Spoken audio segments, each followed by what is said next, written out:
आज हम बनाएंगे फ्रोज़न पराठे।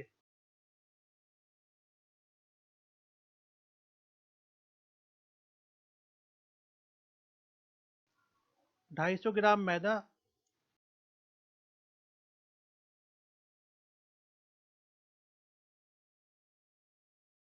25 ग्राम पिसी हुई चीनी,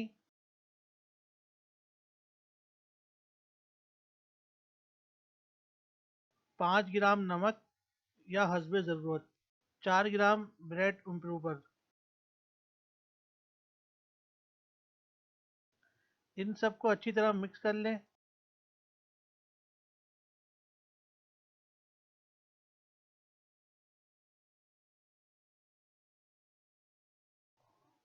अब हम इसे हस्बे ज़रूरत पानी से गूंदेंगे।